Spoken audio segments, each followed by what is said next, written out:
Hello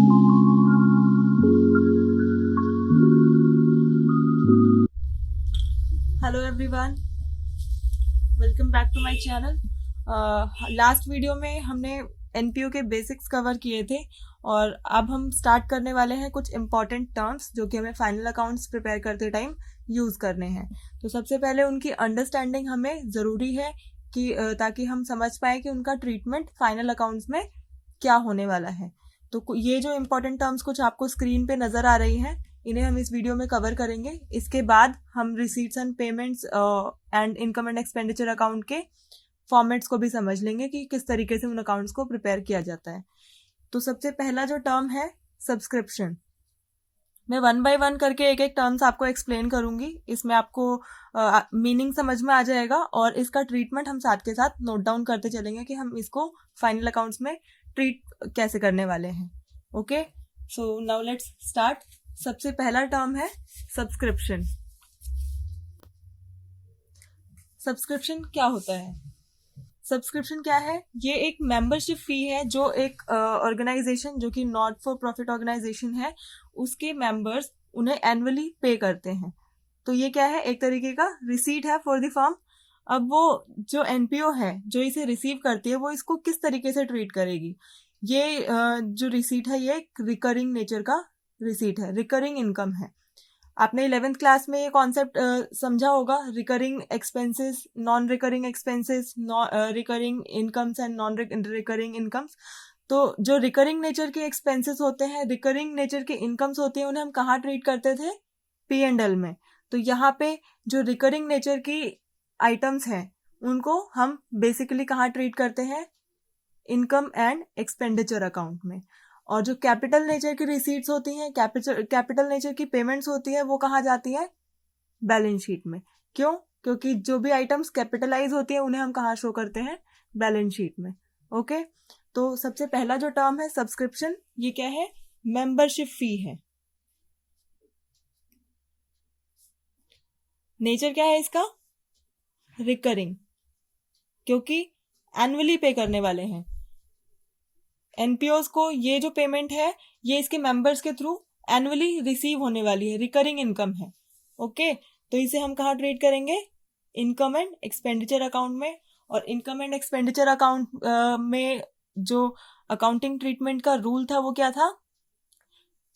debit all expenses and losses and credit all incomes and gains. So subscription जो है वो क्या है? इनकम है, तो हम इसे क्या करेंगे? इनकम एंड एक्सपेंडिचर अकाउंट में क्रेडिट कर देंगे। ओके, तो अब हम यहाँ पे इसका ट्रीटमेंट समझ लेते हैं और नोट्स बना लेते हैं साथ के साथ। Item, meaning and treatment. इस तरीके से आप एक टेबल प्रिपेयर कर लें ताकि आपको लास्ट मोमेंट रिवीजन करने के लिए ये नोट्स रेडी टू यूज रहें।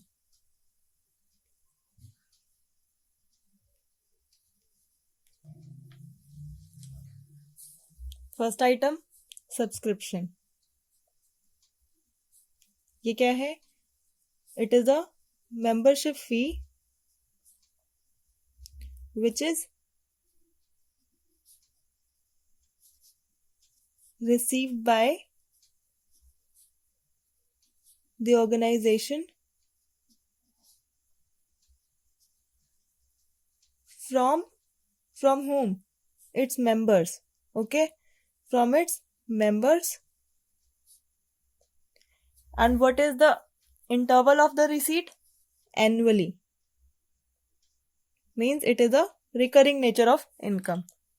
मेन सोर्स ऑफ इनकम होता है ये एनपीओज के लिए। It is the main source of income for these organisations. तो हम इसको कैसे ट्रीट करने वाले हैं? क्योंकि ये रिकरिंग नेचर की इनकम है तो ये कहाँ जाएगी? इनकम एंड एक्सपेंडिचर अकाउंट में। तो क्या करेंगे हम? इनकम को credited to income and expenditure account. अब आपको ये लग रहा होगा कि हमने तो ये स्टार्टिंग में ये समझा था कि जितनी भी रिसीट्स होती हैं वो सब कहाँ जाती है, रिसीट्स एंड पेमेंट्स अकाउंट में। हाँ, तो ये जो रिसीट है ये रिसीट्स एंड पेमेंट अकाउंट में भी जाएगी, बट अभी हम जो ट्रीटमेंट समझ रहे हैं सब्सक्रिप्शन का वो इनकम एंड एक्सपेंडिचर अकाउंट के लिए समझा है। रिसीट्स एंड पेमेंट्स में भी ये अमाउंट जाएगा, जितना अमाउंट रिसीव हुआ एज इट इज उतना अमाउंट रिसीट साइड पर चला जाएगा। लेकिन इनकम एंड एक्सपेंडिचर अकाउंट में वो अमाउंट जाते हैं जो कि उस पर्टिकुलर पीरियड को बिलोंग करते हैं जिसके लिए हम वो फाइनल अकाउंट्स बना रहे हैं। जैसे अगर हमने फाइनल अकाउंट्स बनाए 1 अप्रैल 2019 से लेकर 31 मार्च 2020 तक, 31 मार्च 2020 तक, तो अगर हमें इस ड्यूरेशन में ऐसी सब्सक्रिप्शंस भी रिसीव हुई हैं जो बिलोंग करती है पिछले साल से, इस पीरियड से नहीं, वो पिछले साल से बिलोंग करती हैं, तो वो हम इनकम एंड एक्सपेंडिचर अकाउंट में ट्रीट नहीं करेंगे, वो कहाँ जाएगा, direct receipts and payment account में टोटल अमाउंट। लेकिन इनकम एंड एक्सपेंडिचर अकाउंट में कौन सा अमाउंट जाता है, जो पर्टिकुलर पीरियड को बिलोंग करता है, भले ही वो रिसीव हुआ हो या ना हुआ हो। अगर सब्सक्रिप्शंस आउटस्टैंडिंग है एट द ईयर एंड, हमें रिसीव होनी थी बट नहीं हुई, तो वो क्या हुआ, हमारे लिए अक्रूड इनकम हो गई। वो क्या होगा, इनकम एंड एक्सपेंडिचर अकाउंट में तो हम उसको रिकॉग्नाइज करेंगे ही, बट वो उसका एक अनदर ट्रीटमेंट होगा, वो कहाँ जाएगा, बैलेंस शीट में भी शो होगा, हमारी एसेट साइड पे। ठीक है, तो इस तरीके से हम इसको ट्रीट करने वाले हैं। नेक्स्ट है डोनेशन।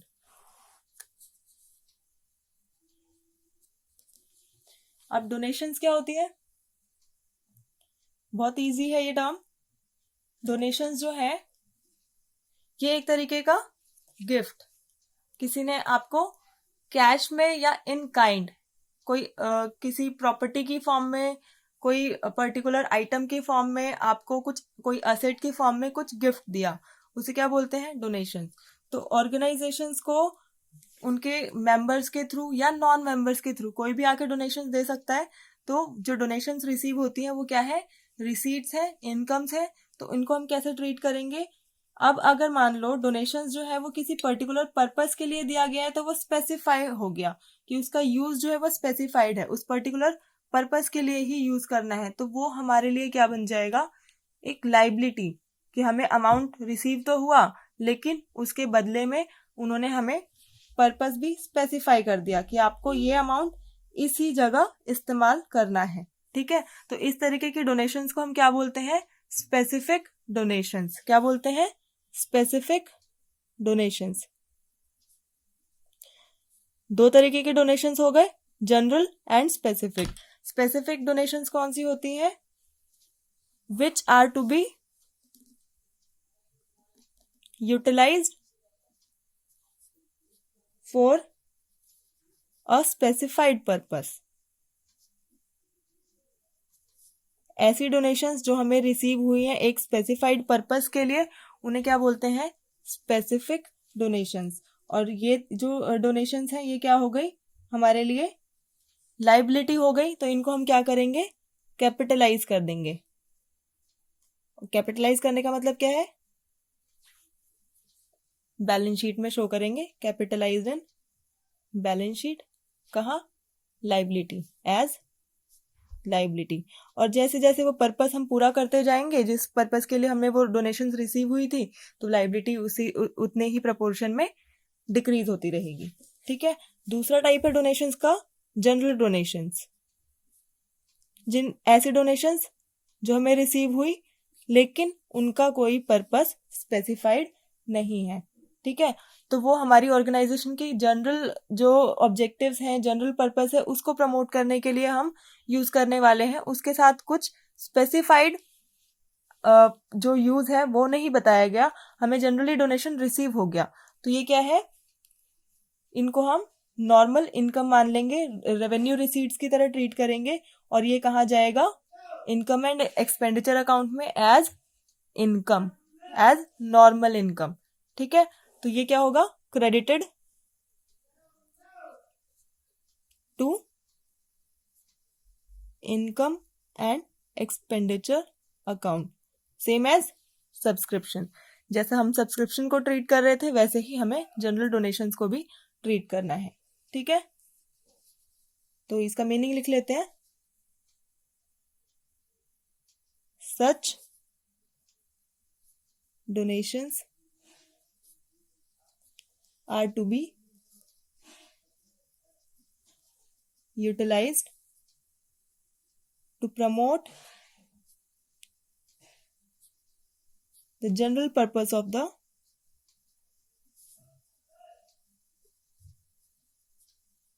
organization। जिस पर्पस के लिए वो ऑर्गेनाइजेशन काम करती है वो अपने जनरल गोल्स को अचीव करने के लिए इन फंड्स का यूज कर लेगी। ठीक है, तो यहाँ पे हमने सेकेंड आइटम भी कवर कर लिया, डोनेशन। अब हमें नेक्स्ट आइटम देखते हैं, ये क्या है, लीगेसी। लीगेसीज क्या होती है? लीगेसीज वो अमाउंट है जो ऑर्गेनाइजेशन को रिसीव हुआ as per the will of some deceased person. Deceased person जो जिसकी डेथ हो गई, एक ऐसा पर्सन जिसकी डेथ हो गई और उसके पास बहुत सारी प्रॉपर्टी है, फंड्स है उसके पास, और उसको यूज करने वाला कोई नहीं है। तो उसने मरने से पहले क्या किया, एक विल लिख दिया, एक वसीयत लिख दी कि ये जो मेरे पास जितनी भी प्रॉपर्टी है, जो अमाउंट है, ये सब एक ट्रस्ट को या फिर एक एनपीओ को दे दिया जाए। तो उस तरीके से जो रिसीव हुआ अमाउंट है उसे क्या बोलते हैं, लीगेसीज। ठीक है, लेकिन अब यहाँ पे भी दो तरीके की लीगेसीज हो सकती हैं, जैसा कि हमने डोनेशंस में देखा, स्पेसिफिक डोनेशन और जनरल डोनेशन। वैसे ही लीगेसीज के केस में भी हो सकता है।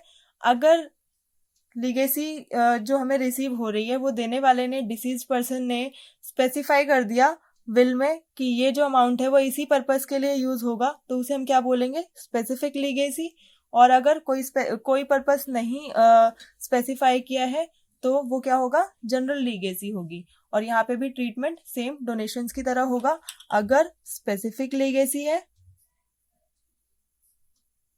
तो कैपिटलाइज होगा, स्पेसिफिक लीगेसी क्या होगी, कैपिटलाइज होगी। जब तक हम उस पर्पस को फुलफिल नहीं करेंगे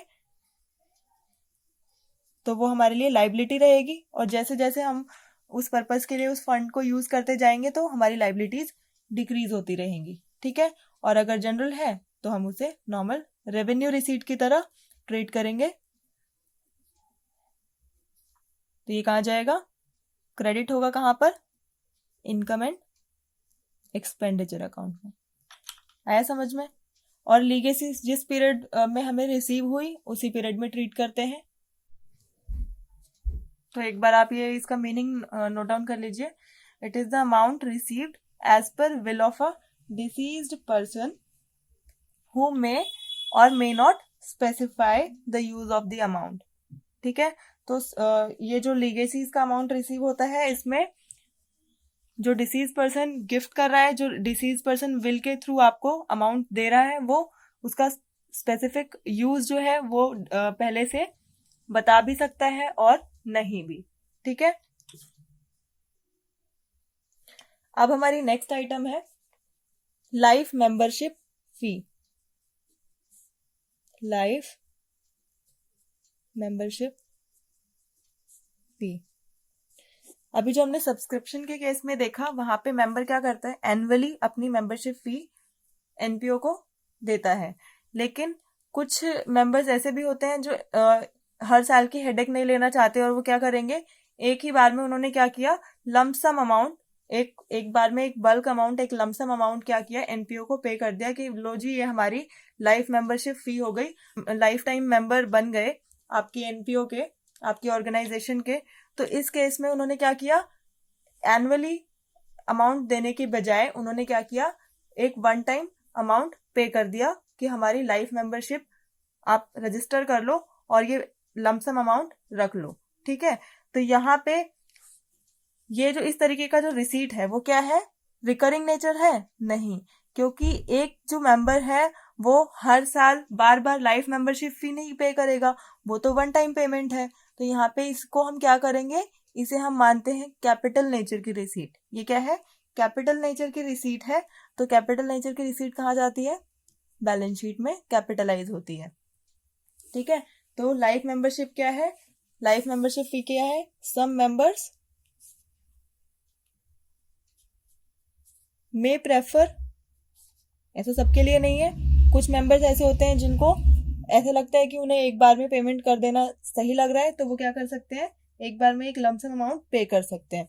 तो some members may prefer to pay lump sum amount as life membership fee instead of paying periodic subscription. ठीक है, पीरियोडिक सब्सक्रिप्शन मतलब एनुअली, या अगर वो हाफ ईयरली पे करते थे तो हाफ ईयरली कंसिडर करेंगे। जी, जो भी पीरियोडिसिटी है, पीरियोडिक पेमेंट करने की बजाय उन्होंने क्या किया, एक वन टाइम लमसम अमाउंट पे करना चाहा, तो उसे क्या बोलेंगे, लाइफ मेंबरशिप फी। और इस तरीके का जो रिसीट है वो ऑर्गेनाइजेशन के लिए क्या है, कैपिटल नेचर का रिसीट है, तो इसे हम क्या करेंगे, इसे हम कैपिटलाइज करते हैं, it is a capital receipt. तो हम क्या करते हैं, hence it shall be treated as liability and shall be directly credited to capital fund. Okay, next term है एंट्रेंस फीस। एंट्रेंस फीस क्या होता है, वो अमाउंट जो हम एडमिशन के टाइम पे करते हैं ऑर्गेनाइजेशन को, जिस टाइम पे हम उसके मेंबर बन रहे हैं। तो ये जो अमाउंट है ये वन टाइम पेमेंट होता है by the member towards the organization. ठीक है, और इसमें इसको हम दोनों तरीकों से ट्रीट कर सकते हैं, रिकरिंग नेचर भी और कैपिटल नेचर भी। जैसे फॉर एग्जांपल कुछ इंस्टीट्यूशंस हैं लाइक क्लब्स या चैरिटेबल इंस्टीट्यूशंस, उनके केस में कई बार जो एंट्रेंस फीस है उसका अमाउंट बहुत ज़्यादा हाई होता है। ठीक है, हाई अमाउंट होने की वजह से उसको हम जो रिकरिंग कैटेगरी है उसमें नहीं रख सकते, हम उसे नॉन रिकरिंग आइटम की तरह ट्रीट करते हैं और उसको डायरेक्टली कैपिटल फंड में क्रेडिट कर देते हैं। ठीक है, लेकिन अगर वो अमाउंट बहुत ज़्यादा नहीं है तो हम उसको रिकरिंग नेचर में भी डील कर सकते हैं। तो जब भी आप क्वेश्चन सॉल्व करेंगे तो उस क्वेश्चन के अंदर अगर एंट्रेंस फीस के रिगार्डिंग आपको इन्फॉर्मेशन दी हुई है कि कुछ certain percentage of entrance fees आपको कैपिटलाइज करना है, या टोटल एंट्रेंस फीस कैपिटलाइज करनी है, या बिल्कुल भी कैपिटलाइज नहीं करना, तो आप क्वेश्चन की जो डिमांड है उसके अकॉर्डिंग ही उसको ट्रीट करेंगे। इन केस अगर क्वेश्चन में एंट्रेंस फीस के ट्रीटमेंट के रिगार्डिंग कोई डिटेल नहीं दी है कि उसका कैपिटल अमाउंट कितना बनने वाला है, कितना परसेंट आपको कैपिटलाइज करना है, तो मेरे अकॉर्डिंग आपको एंट्रेंस फीस को इनकम की तरह ट्रीट करना है और उसे डायरेक्टली क्रेडिट करना है इनकम एंड एक्सपेंडिचर अकाउंट में। ठीक है, और फॉर दी सेफ साइड आप क्या कर सकते हो, आप अपने सॉल्यूशन के नीचे एक अजम्पशन, एक नोट मेंशन कर सकते हो कि आपने एंट्रेंस फीस को रिकरिंग आइटम ट्रीट करके उसे directly income and expenditure account में डाल दिया है। ओके, तो एंट्रेंस फीस का जो हमें ध्यान रखना है वो क्या होगा, treatment as demanded by question. If not mentioned in question, तो क्या करना है, then credit to income and expenditure, और साथ में प्लस प्रोवाइड नोट, एक शॉर्ट नोट आप प्रोवाइड कर देंगे कुछ सॉल्यूशन के एंड में कि आपने इसको किस तरीके से ट्रीट किया है, उसकी अजम्पशन आपने किस बेसिस पे ली है। ओके, नेक्स्ट जो टर्म है हमारे पास वो है sale of old assets. Organization के पास कुछ पुरानी एसेट्स हैं जो अब उनके यूज की नहीं है और वो उसको सेल कर देते हैं। तो सेल करने पे जो भी अमाउंट रिसीव होता है उसका क्या ट्रीटमेंट होगा। देखो, हमने एक असेट को बुक वैल्यू पे रिकॉर्ड किया हुआ है से 50,000, हमारी बुक्स में अभी उसकी वैल्यू कितनी है 50,000। ऑर्गेनाइजेशन ने क्या किया, उस असेट को सेल कर दिया फॉर ₹60,000। ठीक है, तो यहाँ पे बुक वैल्यू थी 50,000 और सेल प्रोसीड्स क्या आए 60,000। तो इस पूरी ट्रांजैक्शन में हमें क्या हुआ, गेन हुआ, कितने का 10,000 का। तो ये जो 10,000 का गेन अमाउंट है वो ट्रीट होता है हमारा इनकम एंड एक्सपेंडिचर अकाउंट में, और जो टोटल अमाउंट रिसीव हुआ दैट इज 60,000 वो एज रिसीट्स शो होगा हमारे रिसीट्स एंड पेमेंट्स अकाउंट में। ठीक है, तो जो सेल ऑफ ओल्ड एसेट का टोटल अमाउंट है उसका ट्रीटमेंट हमारा इनकम एंड एक्सपेंडिचर अकाउंट में नहीं होता, उसमें सिर्फ हमें वो वाला अमाउंट कंसिडर करना है जो हमारा प्रॉफिट या फिर लॉस हुआ है। ठीक है, तो यहाँ पे हम समझ लेते हैं इसका ट्रीटमेंट क्या होगा। रिसीट्स फ्रॉम सेल कहाँ जाएंगे, रिसीट्स एंड पेमेंट अकाउंट में। ठीक है, और अगर हमें कोई लॉस हुआ, लॉस या प्रॉफिट हुआ ऑन सेल, तो वो कहाँ जाएगा, इनकम एंड एक्सपेंडिचर अकाउंट में। सिंपल। तो अब हम मूव करते हैं नेक्स्ट आइटम की तरफ। नेक्स्ट हमारा आइटम क्या है, सेल ऑफ स्पोर्ट्स मटेरियल। ठीक है, सेल ऑफ स्पोर्ट्स मटेरियल को हम कैसे ट्रीट करने वाले हैं। अगर कोई क्लब्स हैं, स्पोर्ट क्लब है जिनके पास स्पोर्ट्स मटेरियल है, लाइक ओल्ड बॉल्स हैं, बैट्स हैं, नेट्स हैं, तो ये सब उनके जो ऑर्गेनाइजेशन में है वो रेगुलरली यूज होता रहता है। यूज होने के बाद या उनको क्या किया, उस क्लब ने सेल कर दिया, तो ये क्या हुआ, रिकरिंग नेचर का ट्रांजैक्शन हुआ कि वो जो आइटम्स हैं वो हमारे ऑर्गेनाइजेशन में रेगुलर यूज हो रहे हैं और हम उनको सेल करते रहते हैं। तो इस तरीके की जो रिसीट्स है वो क्या है, रिकरिंग नेचर की रिसीट्स है, और उनको हम क्या करने वाले हैं, इनकम एंड एक्सपेंडिचर अकाउंट में क्रेडिट कर देंगे, इनकम, नॉर्मल इनकम की तरह। ठीक है, तो क्योंकि ये रिकरिंग नेचर की ट्रांजैक्शन है, तो इससे आने वाला जो भी अमाउंट होगा, जो रिसीट्स होंगी वो कहाँ जाएंगी, credited to income and expenditure account. ठीक है, इसके बाद हमारा जो इम्पोर्टेंट टर्म है ऑनरेरियम।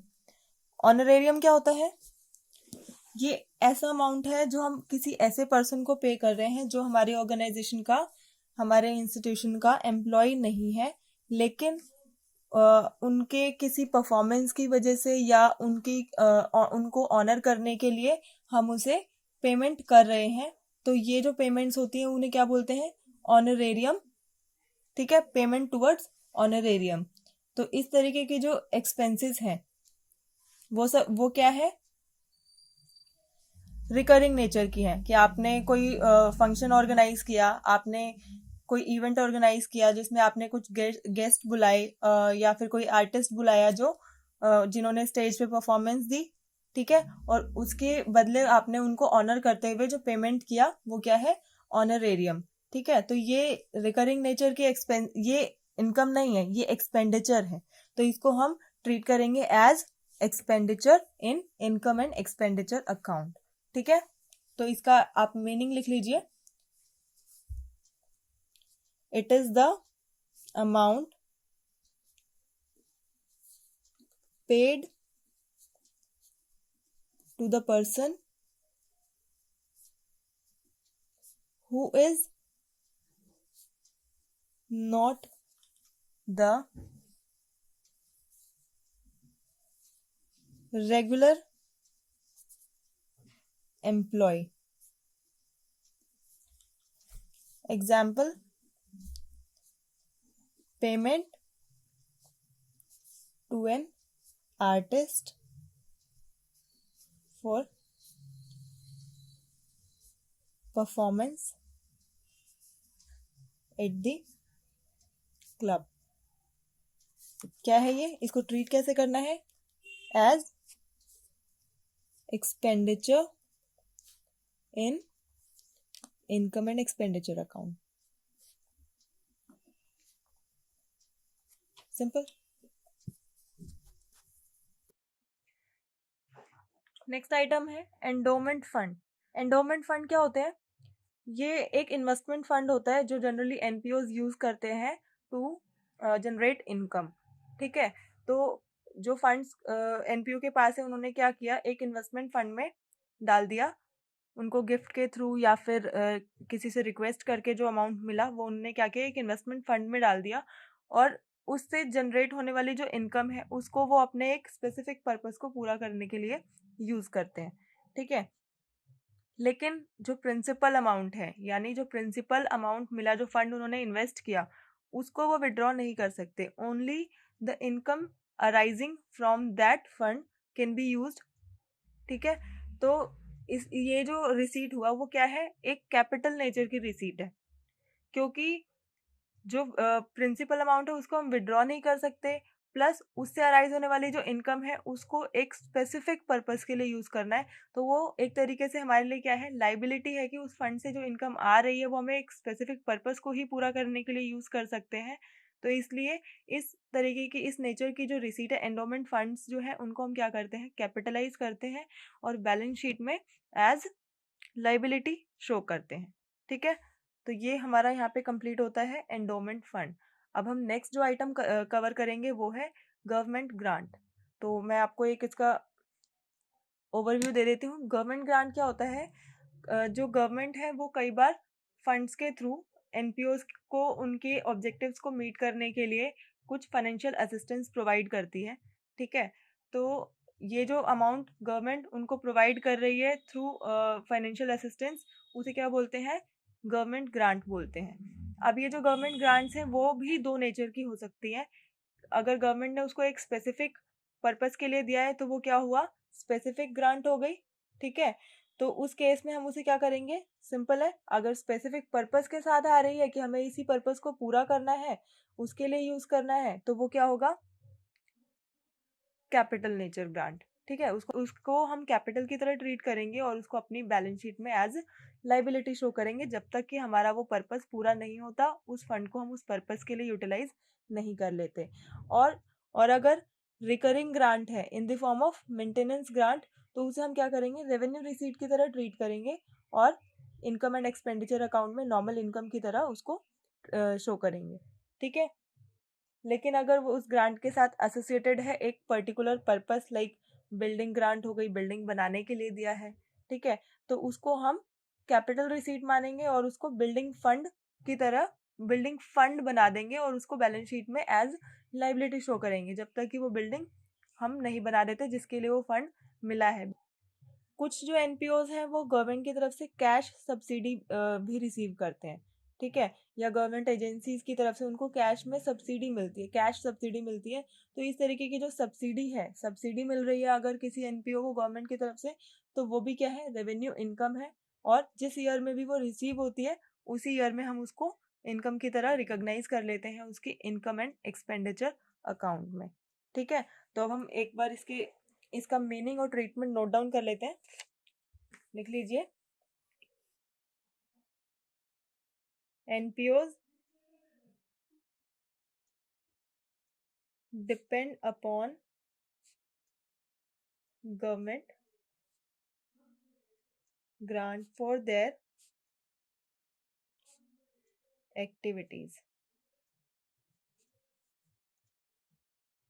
इसमें दो टाइप्स है, रिकरिंग ग्रांट्स और स्पेसिफिक ग्रांट, जो कि हमें एक स्पेसिफिक पर्पस के लिए मिलने वाला है। तो जो रिकरिंग ग्रांट्स है उन्हें क्या करेंगे, हम इनकम एक्सपेंडिचर अकाउंट में रिकॉग्नाइज करेंगे, और जो स्पेसिफिक ग्रांट है जिस पर्पस के लिए मिली है उसी पर्पस का हम फंड क्रिएट करके उसे एज लाइबिलिटी शो करेंगे इन बैलेंस शीट। ठीक है। रिकरिंग ग्रांट का एक एग्जाम्पल मेंटेनेंस ग्रांट, और स्पेसिफिक ग्रांट का एग्जाम्पल है बिल्डिंग ग्रांट, बिल्डिंग बनाने के लिए। ठीक है। यहाँ पे हमारा स्पेशल आइटम्स जो हम इस वीडियो में कवर करने वाले थे वो फिनिश होते हैं। वैसे ये वीडियो काफ़ी लंबी हो गई है, तो हम इस वीडियो में हमारे इनकम एंड एक्सपेंडिचर और रिसीट एंड पेमेंट अकाउंट नहीं कवर कर पाएंगे। उसे हम नेक्स्ट वीडियो के लिए रखते हैं, जिसमें मैं आपको एक फॉर्मेट प्रोवाइड कर दूंगी और एक्सप्लेन कर दूंगी कि कौन सा आइटम किस तरफ कैसे ट्रीट होगा। ठीक है। उसके बाद हम क्वेश्चंस प्रैक्टिस करना शुरू करेंगे। आज के लिए इतना ही। अगर आपके कोई डाउट्स हैं तो आप कमेंट सेक्शन में मुझे शेयर कर सकते हैं। I try to make a separate video for taking those doubts. अगर वीडियोस पसंद आ रही हैं, कॉन्सेप्ट समझ में आ रहे हैं, तो हमारे चैनल को सब्सक्राइब कीजिए, शेयर कीजिए, वीडियोस को लाइक कीजिए और अपने फ्रेंड्स तक भी ये चैनल को पहुंचाइए ताकि वो भी इसका बेनिफिट उठा सकें। Thank you.